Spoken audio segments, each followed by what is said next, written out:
Hello বন্ধুরা, আমি আপনাদের সামনে নতুন একটি ভিডিও নিয়ে উপস্থিত হলাম।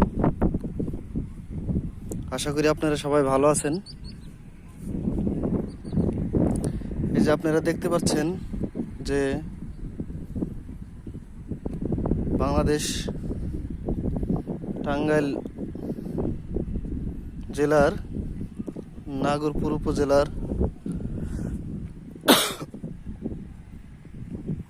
প্রধান শস্য ধান।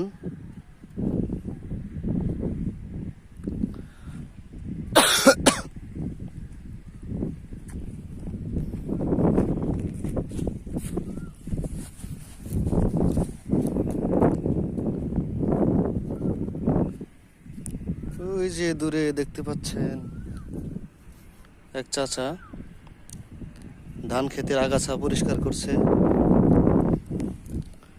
দেখেন, গ্রামের কৃষকরা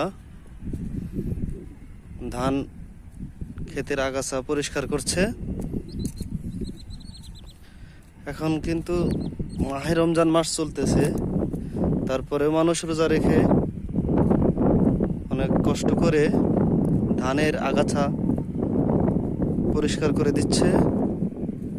দেখেন, খুব সুন্দরভাবে ধানগুলো তাজা হয়েছে। এই ধান গরিব কৃষকরা চাষ করে থাকে। তাদের অনেক কষ্টের বিনিময়ে এই সোনার ফসল ইরি ধান উৎপন্ন হয়, কিন্তু সেই ধান অধিকাংশ ধানই চলে যায় জমিদারদের ঘরে। কৃষকেরা তেমন কিছু পায় না। বাংলাদেশ সরকার এ বিষয়ে নজর দেওয়া দরকার, কৃষকদের জন্য কিছু করার।